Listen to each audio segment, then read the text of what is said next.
네, 우리 계속해서 요한계시록의 말씀을 함께 살펴보고 있습니다. 오늘 여러분과 함께 나눌 말씀 심판의 서막, 심판의 서막이라는 제목으로 또 함께 은혜를 나누겠습니다. 우리 오늘도 좌우 옆에 계신 분들 또 앞뒤로 계신 분들 함께 우리 눈빛 교환을 이렇게 하시면서 우리 반갑고 또 환영하는 얼굴로 또 이렇게 웃으시면서 활짝 웃으면서 같이 한번 인사를 나눠보겠습니다. 잘 되고 있습니다. 기도하면 됩니다. 네, 잘 되고 있습니다. 기도하면 됩니다. 네, 자 오늘도 우리 기도하기 위해 모인 우리 성도님들 위해 또 하나님께서 큰 은혜 내려주실 줄 믿습니다.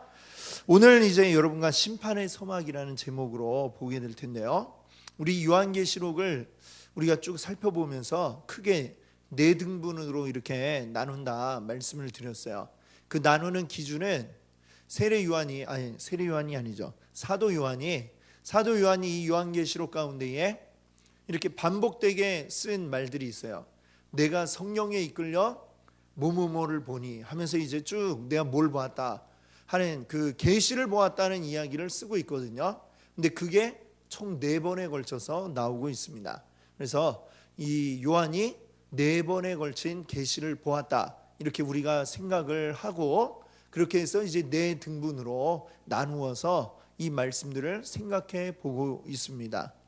그 가운데 지금 우리는 이제 두 번째 부분을 살펴보고 있는데요. 이 두 번째 부분에서 가장 비중 있게 다뤄지는 건 뭐냐면 바로 하나님의 심판입니다. 하나님의 심판. 이 심판이 각각 7개가 하나로 모여서 한 시리즈를 이루는 그것이 3번에 걸친 시리즈 재앙이 나타나고 있습니다. 그 첫 번째가 뭐냐면 7인 재앙이었죠. 7인 재앙이 나오고 그 다음에 또 7 나팔 재앙이 있고 그 다음에 이제 7 대접 재앙이 이렇게 나타나게 됩니다. 자, 이런 여러 가지 재앙의 내용들을 사실 우리가 살펴보면 어떤 마음이 드나요? 두려운 마음이 들고 공포스러운 마음이 들게 마련입니다. 사실 대부분의 사람들이 이 요한계시록 하면 굉장히 뭔가 무섭고 두려운 또 마지막 때에 대한 뭐 그런 이야기다라고 해가지고 굉장히 그냥 하여튼 굉장히 지금 우리와는 거리를 두고 싶은 이런 마음을 가지고 있는 게 사실이에요. 또 기존의 교회들이 이 요한계시록에 대해서 또 굉장히 내용이 좀 이렇게 현실에서 볼 수 있는 이야기들이 아니고 굉장히 어떤 계시를 본 거를 적어 놓은 것이기 때문에 설명을 하기가 또 쉽지가 않다 보니 그러니까 이 말씀들을 잘 이야기를 하지 않은 그런 편에 속하죠. 다른 말씀들에 비하면 요한계시록은 잘 다루지를 않습니다. 그래서 또 이단들이 또 이거를 또 즐겨 사용을 하죠. 이거를 막 이거는 이거다 이렇게 막 말도 안 되는 해석을 하기도 하고 그러는데 사실 이 여기에 제일 그 사람들이 두렵게 여기는 이 재앙의 시리즈들이 막 이제 적혀 있는데 그걸 보면 굉장히 두려운 마음이 듭니다만 우리가 기억해야 될 게 있어요. 사도 요한은 왜 이 요한계시록을 썼는가? 목적이 있습니다. 목적이 어떤 목적이냐면 그 시대의 교회 성도들에게 희망을 주고 소망을 주기 위해서 이 글을 썼다라고 하는 것입니다. 왜 이 두려운 심판의 이야기가 그들에게 소망이 되느냐라고 물으신다면 그 왜일까요? 이 심판의 대상이 우리들이 아니기 때문이죠. 교회를 향한 심판이 아니고 그리고 성도들을 향한 심판이 아니고 이 심판의 대상은 어디를 향한 것입니까? 세상을 향한 하나님을 대적하고 하나님을 따르지 않는 하나님을 무시하고 제 멋대로인 이 세상을 향한 심판을 여기에 적어 놓은 것입니다. 그래서 보면은 이 7개씩의 그 재앙이 나올 때에 그 사이사이마다 뭐가 있다고 그랬어요? 막간의 내용들이 들어가 있죠. 근데 이 막간은 어떤 내용이에요? 그 앞에 심판은 앞뒤로 있는 심판은 세상을 향한 심판이라면 그 가운데에는 하나님의 교회, 이 교회들을 향한 하나님의 마음, 내가 너희들을 끝까지 지키고 보호하겠다라고 하는 그 내용이 중간에 막간에 들어가 있는 것을 우리가 지금까지 보았습니다. 그렇게 해서 이제 우리가 첫 번째인 일곱 인재앙, 그리고 그 사이에 있는 막간, 그 다음에 일곱 나팔재앙, 그리고 그 뒤에 이어서 나오는 막간의 이야기까지 우리가 보았습니다. 그러고 나서 이제 오늘 읽은 15장에서부터 드디어 이제 그 세 번째 시리즈인 일곱 대접 심판이 이제 시작이 되는 것이죠. 15장과 16장에 이제 그 마지막 시리즈가 나오게 됩니다. 근데 이 마지막 일곱 대접 심판은 무엇인가? 제가 오늘 말씀 제목이 아까 뭐라고 말씀드렸죠? 심판의 서막 이랬는데, 이 심판은 제목이 좀 제가 긴 것 같아가지고 그냥 심판의 서막이라고만 했습니다만, 이 심판은 어떤 심판이냐? 최후의 마지막 심판, 그 심판의 서막이 이제 오늘 15장에 시작이 되고 있는 것입니다. 자, 이 처음에 그 앞서 우리가 보았던 이 재앙들이 처음에 일곱인 재앙 때는, 그때에는 이 지구상의 세상이 얼마나 파괴되었냐면요, 4분의 1이 파괴되었다라고 나옵니다. 그 다음에 두 번째 시리즈인 일곱 나팔 재앙 때는 얼마나 파괴가 되었느냐? 세상의 3분의 1이 파괴가 되었습니다. 4분의 1에서 3분의 1로 그 파괴는 더 커졌죠.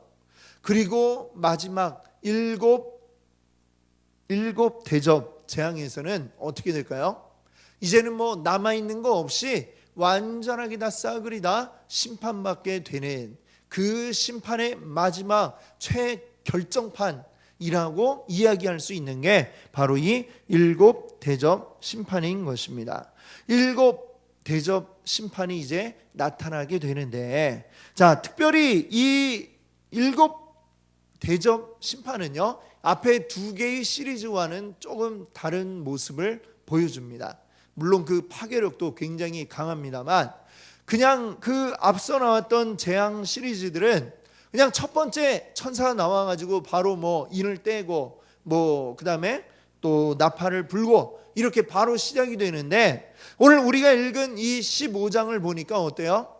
일곱 대접 심판에서는 천사가 나와서 바로 막 이 대접을 엎어버리고 그러는 게 아니고, 지금 이 15장의 내용은 본격적인 천사들이 이 대접을 가지고 이제 하기 전에 이제 일종의 서문의 그 역할을 하는 부분이 들어가 있는 것입니다. 그게 바로 이 15장인 것이죠. 자, 보면은 모든 그 어떤 이벤트나 이런 게 있을 때는 보면 맨 마지막에 제일 최고가 나오게 됩니다. 그렇죠? 예. 어떤 뭐 가수들이 많이 오는 무슨 축제를 한다 그러면 제일 유명한 가수는 언제 나와요? 맨 마지막에 딱 나오죠. 그럼 제일 유명한 가수가 딱 나오기 전에 그냥 소리 소문 없이 갑자기 쓱 나와가지고 마지막 가수가 탁 합니까? 그렇지 않죠.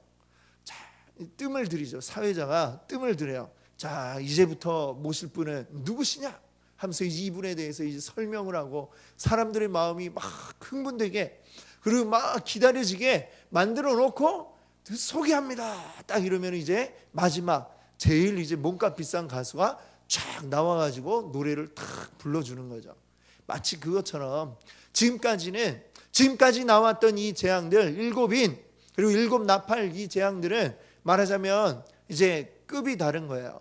지금까지는 정말 하나님이 그냥 심판을 이 땅에 내렸으나 완전한 심판으로 하신 게 아니라 계속해서 경고의 의미였다라고 한다면, 이제는 경고는 끝나고 이제 본격적인 심판이, 마지막 심판이 이제 쏟아지는 것입니다. 그것을 이제 탁 나오기 직전에 여기에 대한 이제 서문이, 말하자면 아까 그 어느 축제로 친다면은 마지막 메인 그게 딱 나오기 이전에 지금 이제 막 분위기를 잡는 그 부분이 바로 오늘 15장의 말씀이다, 이렇게 이야기할 수가 있습니다. 자, 오늘 1절 말씀을 한번 봅시다. 1절에 뭐라고 얘기했느냐? 또 하늘에 크고 이상한 다른 이적을 보매라고 했어요. 크고 이상한 다른 이적, 이게 뭐냐면 이제 곧 벌어지게 될 마지막 일곱 대접 심판을 이렇게 표현을 했습니다. 크고 이상한 다른 이적이라고 했거든요. 자, 근데 우리가 생각해 보세요. 이 마지막 마지막 세 번째의 일곱 대접의 심판은 어때요? 완전히 심판의 최결정판, 더 이상의 심판은 없다. 바로 그거거든요. 얼마나 무섭습니까? 그런데 이것을 표현한다면, 만약에 우리가 표현한다면 어떻게 이걸 표현할까요? 굉장히 두렵고 굉장히 무서워, 아마 이런 감정이 들 것 같은데, 지금 요한은 이것을 보면서 이제 곧 이루어질 일들에 대해서 뭐라고 표현을 하고 있냐면, 그냥 크고 이상한 그런 다른 이적이다 라고 이렇게 표현을 하고 있습니다. 자, 이게 어떻게 생각하세요? 요한은 왜 이렇게 표현을 했을까? 막 굉장히 두렵고 떨린다, 무섭다 이런 게 아니고 그냥 굉장히 담담하잖아요. 표현이 크고 이상하다. 표현이 왜 이렇게 담담한 표현을 할 수 있었느냐? 중요한 것은 지금 이 말을 하고 있는 요한과 그리고 이 글을 읽게 될 또 성도들에게 내려질 재앙이 아니다라고 하는 것을 요한은 너무나 잘 알고 있었던 것이죠. 그러니까 어떻게 보면 이것은 나와 관계없는 약간 제3자적인 입장에서 이 심판을 바라볼 수가 있었던 것입니다. 그러니까 요한은 어때요? 이걸 표현할 때 굉장히 크고 이상한 그런 심판이 이제 내린다라고 이렇게 얘기를 하지, 무섭다, 두렵다 이런 이야기를 하지 않았습니다. 자, 이 심판의 대상은 무엇이냐? 조금 전에도 말씀드렸죠. 바로 이 세상을 향한 것입니다. 세상, 하나님을 대적하고 하나님을 부인하고 하나님을 거역한 세상, 그리고 그 세상을 지배하고 흔드는 사탄, 마귀를 향한 바로 그러한 심판이 바로 이 마지막 심판이다 라고 이야기하고 있는 것이죠. 우리가 흔히 졸업식장에 가면 졸업식에 막 이야기하시는 교장 선생님이 자주 사용하는 표현이 있어요. 단골 표현. 졸업식에서 뭐라 그래요? 졸업식은 끝이 아닙니다, 여러분. 또 다른 시작입니다. 이렇게 이야기를 하죠. 그렇죠? 졸업이라고 하는 거 끝나는 거지만 끝이 아니고 그게 새로운 시작이다. 어떻게 보면 시작과 끝이 동전의 양면과 같이 붙어 있는 거다라고 이야기할 수가 있습니다. 심판이라고 하는 것도 역시 그와 마찬가지예요. 심판은 세상에게는 끝이지만 하나님 나라 측면에서 보면 심판은 뭐예요? 이제 완전하게 하나님의 나라가 이루어질 새로운 시작을 이야기하고 있다라고 말할 수 있는 것입니다.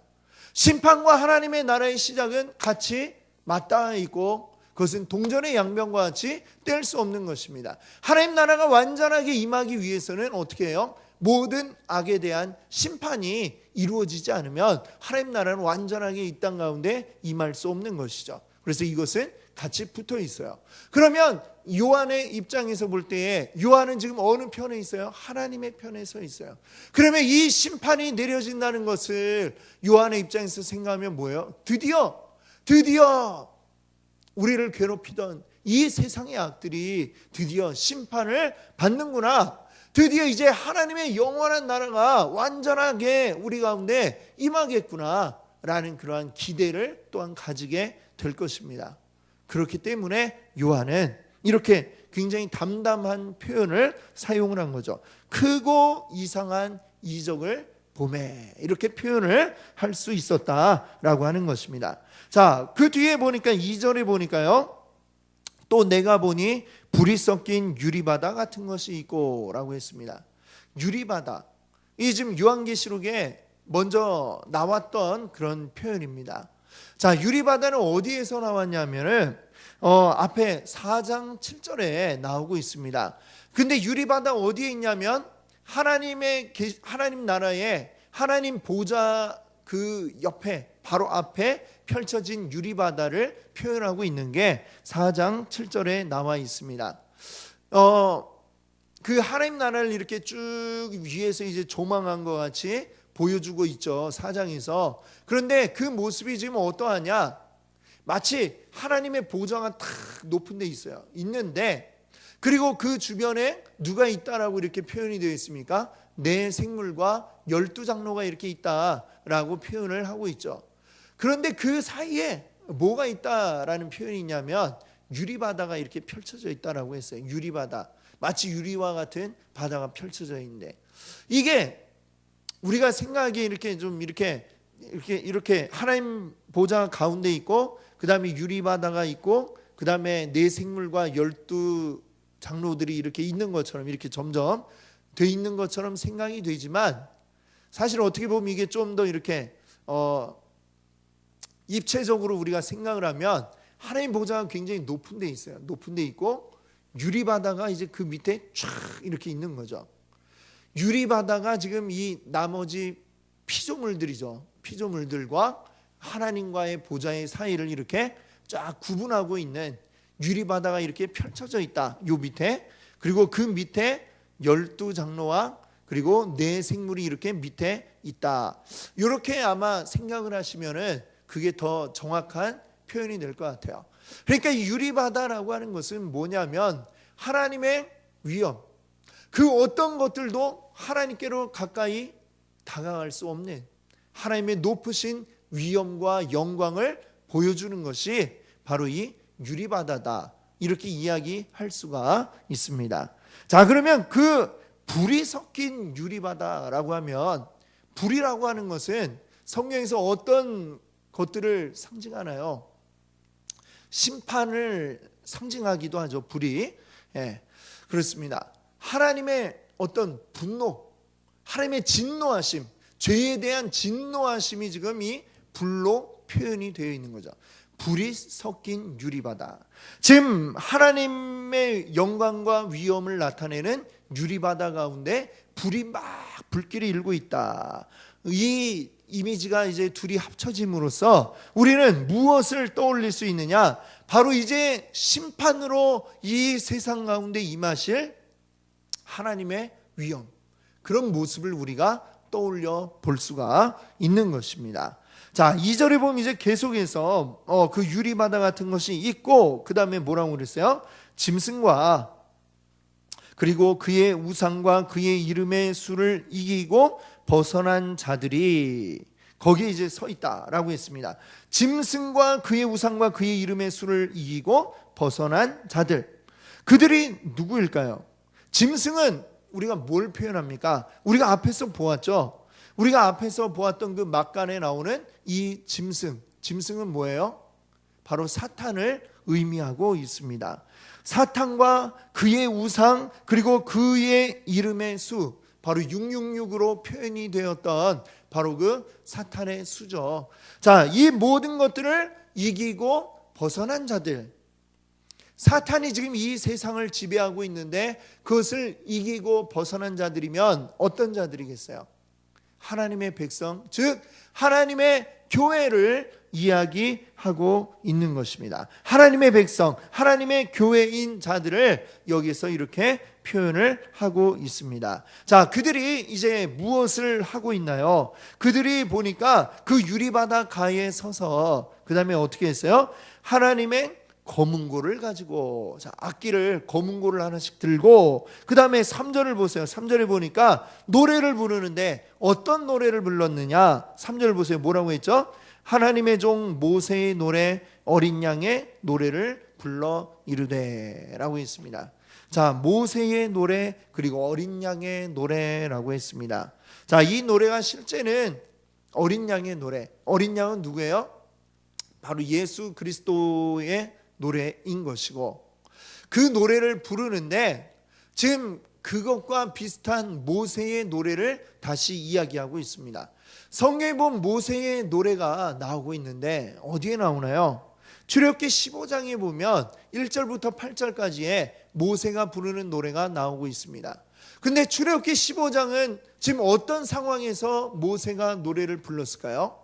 출애굽기 15장 앞에 14장에 어떤 내용이 나오느냐? 이스라엘 백성들이 홍해를 건너는 이야기가 나옵니다. 홍해를 건넜어요. 어떻게? 하나님이 홍해 바다를 쫙 갈라지게 하셔서 그들이 땅을 발로 밟으며 바다를 건넙니다. 뒤에 이어서 애굽 군대가 막 이 이스라엘을 잡겠다고 바다로 뛰어들죠. 그 뒤로 그 육지를 따라서 똑같이 따라가려고 쫓아오는데 어떻게 해요? 하나님이 그 갈라졌던 바닷물을 다시 원래대로 싹 이렇게 만들어 버리시니까 그 쫓아오던 애굽 군대가 전부 다 물에 빠져 죽게 되는 그러한 일이 있었습니다. 그게 바로 14장이 나오고, 그리고 그것을 지금 바다 저편에서 그 모습을 지켜보던 이스라엘 사람들이 막 환호성을 지르면서 기뻐했겠죠. 그리고 그 앞에서 모세가 노래를 부르는 거예요.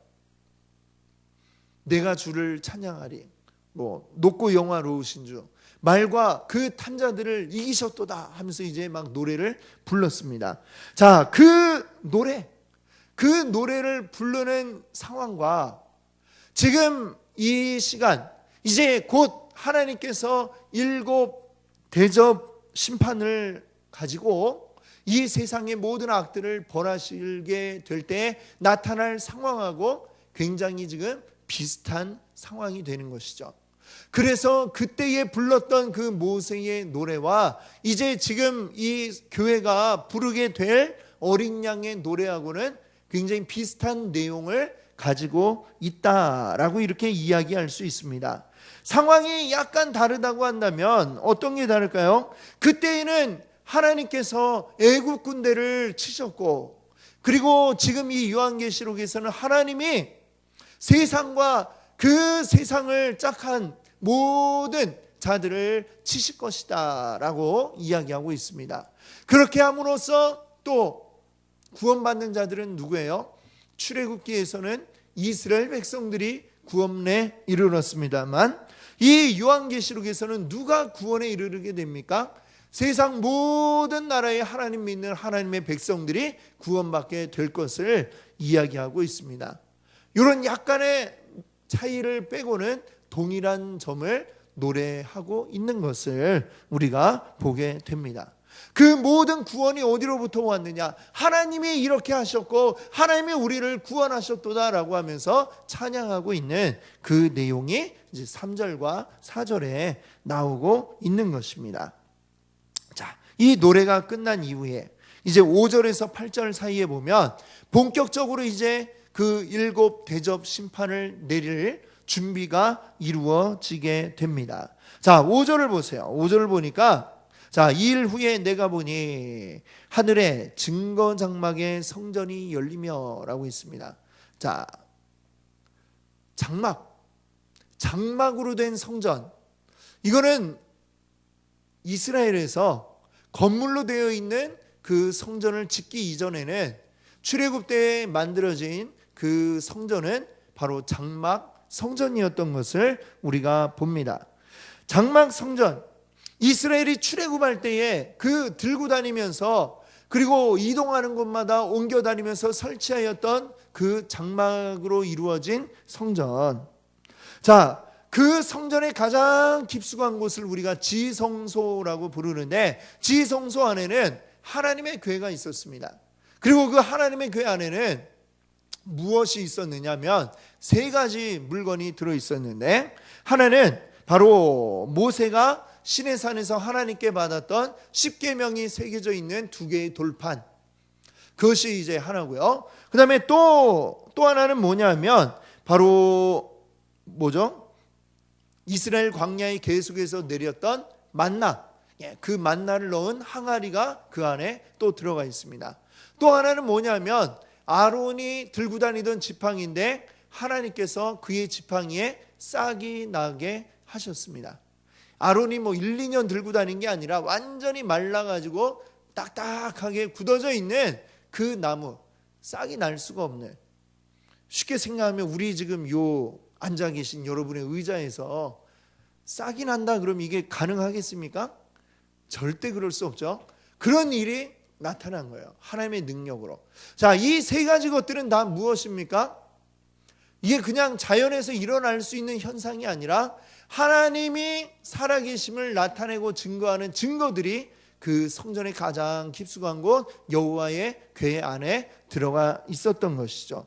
증거물입니다. 하나님은 살아계시고 하나님 우리 가운데 일하신다라고 하는 증거들이 그 안에 있었던 것입니다. 자, 그 중에서도 특별히 하나님의 십계명을 새겨놓은 그 돌판, 하나님의 십계명이 뭐예요? 율법의 요약판이라고 할 수가 있죠. 율법이라고도 우리가 할 수 있고 하나님의 말씀이라고도 할 수 있는 것입니다. 즉 여기에 나와 있는 하늘의 증거 장막의 성전이 열렸다. 하나님께서 그 가운데 이제 일하심을 나타내 보이는 바로 그러한 장면이 되겠습니다. 자, 그 하나님의 그 증거 장막이 탁 문이 열렸어요. 열리더니 그 다음에 6절을 보세요. 7 재앙을 가진 7 천사가 성전으로부터 나와라고 이렇게 했습니다. 7 천사가 나타나는데 그들이 무엇을 가지고 있다고 그랬어요? 7 재앙을 가지고 있습니다. 각각의 천사가 하나씩 재앙을 가지고 있죠. 이제 나타나게 될 7 대접 심판의 그 재앙들을 하나씩 들고 있는 7 천사가 그 성전으로부터 하나님의 그 명령을 받고 이제 딱 나타나는 이러한 모습입니다. 그런데 그들의 그 옷차림에 대해서도 설명을 하고 있어요. 옷차림이 어떠냐? 맑고 빛난 세마포 옷을 입고 가슴에 금띠를 띠고, 자, 세마포 옷을 입고 금띠를 가슴에 띠고 있다. 이것이 지금 어떤 모습이냐면 구약 시대의 제사장들이 갖추었던 의복의 모습입니다. 즉 이 천사들이 마치 제사장과 같은 그러한 복장을 하고 있더라라고 하는 것이죠. 제사장은 구약 시대를 보면 아무나 이 성전에 들어와 제사장이 될 수 있는 게 아니었죠. 특별히 하나님이 택한 그 사람들 가운데서 레위인들 가운데서도 아론의 자손들로서만 하나님이 대제사장을 삼으셨던 그것을 우리가 봅니다. 즉 지금 이 7 천사들이 제사장의 의복을 입고 있다라고 하는 건 하나님이 특별하게 이들을 세워서 이들을 통해 하나님의 일을 하시겠다라고 하는 그런 모습을 이야기하는 거죠. 자, 그 다음에 이제 7절을 보세요. 여기 보니까 네 생물이 다시 등장을 합니다. 네 생물은 하나님 옆에 있는 그 네 생물들이 하는 일은 뭐라고 그랬죠? 하나님의 쉽게 얘기하면 수행비서와 같은 그 역할을 하는 게 네 생물, 다른 말로 하면 이제 네 천사라고 할 수가 있습니다. 하나님 옆에서 하나님을 보좌하는 이 천사들 가운데 하나가 그 다음에 뭘 하죠? 7 천사에게 금으로 된 7 대접을 주었다라고 그래요. 7개의 대접을 하나씩 딱 주는 거예요. 근데 이 대접이 빈 대접이 아니라 뭔가가 담겨 있습니다. 무엇이 담겨 있다라고 7절에 되어 있죠? 하나님의 영원토록 살아계신 하나님의 진노를 가득히 담은 금대접 7이라고 했어요. 이 대접 안에 막 가득 차 있어요. 뭐가 가득 차 있어요? 하나님의 진노가 가득 차 있다라고 하는 겁니다. 무엇을 향한 하나님의 진노예요? 이 세상의 죄악들을 향한 하나님의 진노로 가득 차 있는 이 7 대접을 가지고 와가지고 그것을 하나씩 지금 나누어 주고 있는 것입니다. 자, 이 하나님의 진노가 그것도 살짝 담긴 게 아니라 가득 담겼다고 이렇게 표현을 하고 있죠.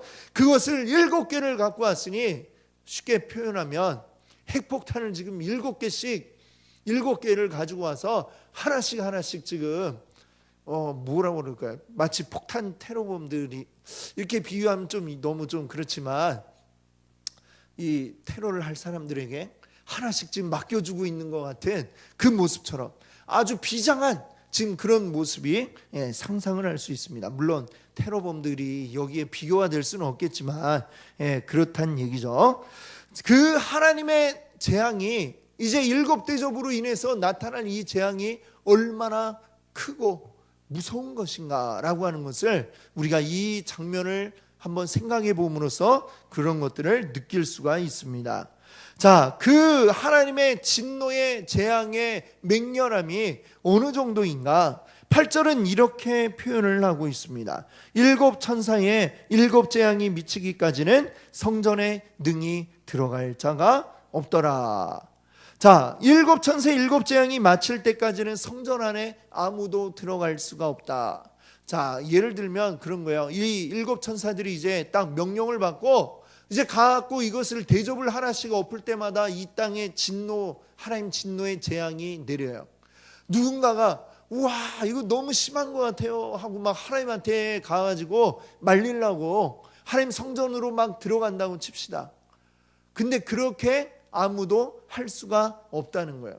이미 이 일곱 대접이 건네졌을 때는 어떤 것도 그것을 중간에 중단시킬 수가 없고 그대로 이것이 하나씩 이 땅 가운데 이루어져서 하나님의 심판이 진행이 되게 되는 것이고, 이 일은 중간에 아무도 멈출 수가 없네. 하나님의 그 심판이 이제 시작이 되었음을 나타내고 있는 것입니다. 그 바실리아 슐링크라고 하는 분이 이런 말을 했어요. 인간은 거룩하신 하나님 앞에서만 깨어진 죄인으로 머리를 숙이는 것 말고는 소망이 없다. 우리 사람이 하나님 앞에 머리를 숙이고 주여 잘못했습니다, 우리가 머리를 조아리는 것 외에는 우리가 그 앞에 감히 머리 똑바로 쳐들고 서 있을 자가 아무도 없음을 이야기한 것입니다. 하나님의 심판 앞에 누가 당당히 맞서서 내가 이것을 맞아 보겠소, 이것을 내가 견뎌 보겠소, 이럴 수가 없다는 것이죠.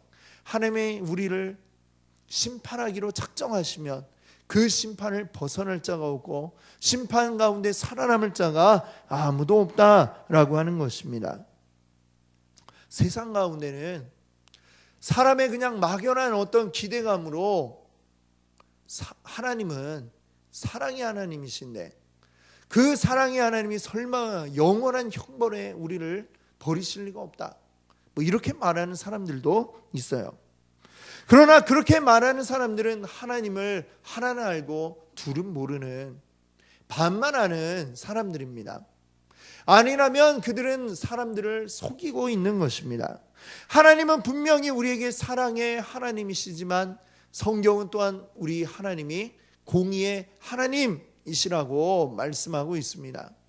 하나님은 분명히 죄에 대해서 그 죄에 대한 값을 치르지 않으면 안 되는 공의의 하나님이심을 분명하게 말씀하고 있습니다. 그러나 우리 하나님 사랑의 하나님이시기에 우리가 그 모두가 다 그 공의에 의해서 죽도록 내버려 두시는 게 아니라 하나님의 사랑으로 우리가 거기서 구원받고 살아날 길을 하나님이 열어주셨죠. 예수 그리스도를 통해 이미 그 길을 열어주셨습니다. 그리고 그뿐만 아니라 하나님은 오랫동안 심판을 미루시고 참고 기다리시며 계셨던 것이죠. 그게 바로 사랑입니다. 그러나 사랑만으로 모든 게 끝날 수 있는 게 아니라 공의가 이루어지지 않으면 안 된다라고 하는 것입니다. 그래서 이 심판은 반드시 언젠가는 이 땅 가운데 임하게 될 것이다 라고 하는 사실을 우리가 기억하지 않으면 안 됩니다. 하나님의 그 심판의 때는 분명히 언젠가는 우리에게 임하게 될 것입니다. 우리들은 그 날이 언제인지 모르지만 그 날이 언제인지도 사실은 중요하지 않습니다. 그러나 분명한 것은 언젠가는 그 날이 온다라고 하는 것, 이 사실을 우리가 알고 있다는 것이 중요한 줄로 믿습니다. 우리는 그 날을 알고 그리고 그 날을 준비하며 그 날을 소망하는 사람들인 줄 믿습니다. 우리 모든 성도들은 바로 그 날을 바라보고 살아가는 자들입니다. 이 땅에서 소망을 찾는 게 아니라 하나님이 다시 우리에게 예수 그리스도를 보내실 때에 이루어질 완전한 하나님의 나라, 그것이 나의 본향이고 그것이 나의 삶의 터전임을 기억하고 그 나라, 그 날을 준비하며 소망하는 게 바로 우리들의 삶인 것입니다. 오늘 이 자리에 함께 하신 우리 모든 성도님들, 그 날을 그리고 그 나라를 바라보기를 원합니다. 그리고 그것들을 위하여 오늘도 소망하며 또 기도로 준비하며 우리의 삶을, 이 땅 가운데서의 우리의 삶을 살아가시는 우리 소중한 우리 성도님들 되시기 바랍니다. 함께 기도하겠습니다.